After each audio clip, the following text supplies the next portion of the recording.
Wait, you're Leopold Asherton Montgomery III? No, I am Jeeves, his butler. Sir is busy feeding ducks today and ordered me to be interviewed in his stead. Ducks are cute? Indeed. He thinks that if he feeds them enough strawberries, they will develop red laser vision. Where did he get that idea?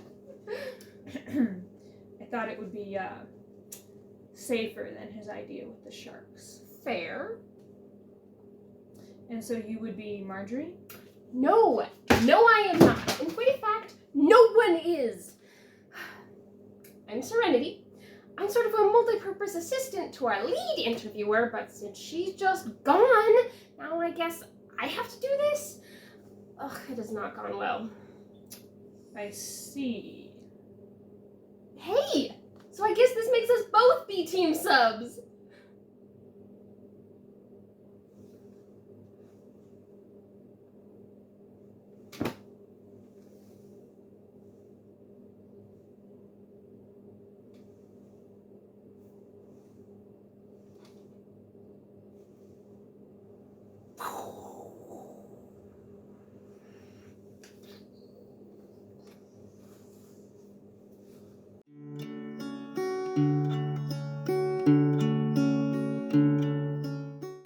Welcome to Foggy Morning Interviews.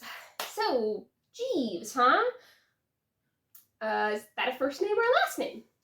Last. My first name is Herb. Herb Jeeves? Is that an herb cheese pun? No, in point of fact, that pun is so out of the blue that I have truly never heard it before. And despite common belief, I did go to public school. Rude, but politest rude I ever heard, so props. Okay, so Herb, is that short for Herbert? No, it is short for herbaceous. My full name is Herbaceous Todd Jeeves. Herbaceous after my father, Herbaceous, and Todd after the guy in Walmart who was in the towel section next to my mother when she went into labor. He screamed louder than she did, but held her hand all the way to the hospital. That's a fun story. I was born under a flowering apple tree in a forest glade. My parents had gone for a hike, and I showed up 3 weeks early. I wasn't breathing, but my dad had taken a CPR class that included a day on babies, and he was able to fix me. I gathered they screamed a lot too, but I didn't. I didn't cry at all. Not for a long time. They thought I had brain damage. I didn't ask. So, I guess we're here to talk about your boss. If we must. What does he do? Leo is a evil overlord. Oh, hey, that's actually kind of cool. I'm afraid he is very bad at it. Oh. Some of the things that boy does. Oh, trust me, I've recently learned a little bit about bosses doing things you weren't prepared for. He's always up to some fool idea. We would always follow our impulsive ideas together. It's so aggravating. It was so fun. But last week was the most ridiculous one yet. But last week, she goes and pulls the rug out from under me. I finish up work like every day. I get into work like normal. Doing all the actual work so that he can lurk around muttering evil under his breath. I had half a dozen humorous quotes prepared because I knew she'd had a hard day the day before. I stop by the library on my way home, pick up the latest issue of Butlers and Battlements. I stopped by that little yellow coffee shop whose name I can never remember and got her favorite matcha latte. I get home, brew a cup of tea, and tuck in with my magazine.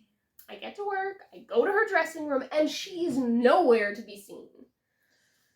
And then I get the text. And then I see the note. Do you need something special to get blood out of wool? Hold down the fort. I'll be back. I just need to scrub Marjorie off my soul. You'll do great, just don't forget.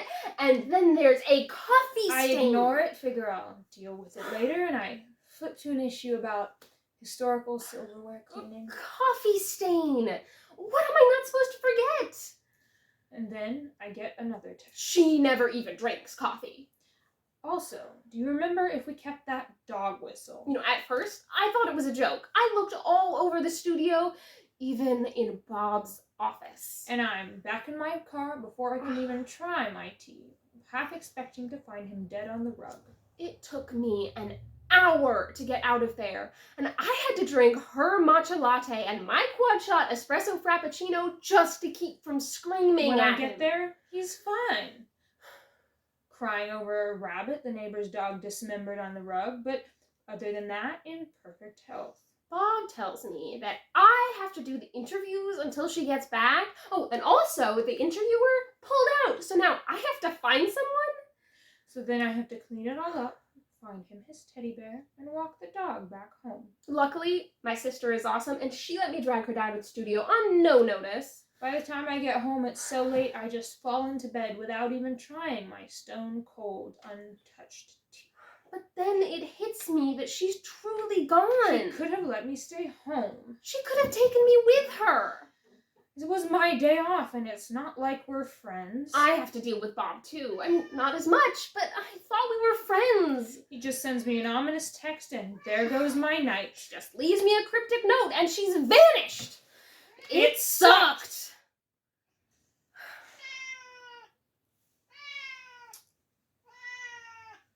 I fear I lost my calm for a moment there. I am sorry. Don't be. I needed that. As did I.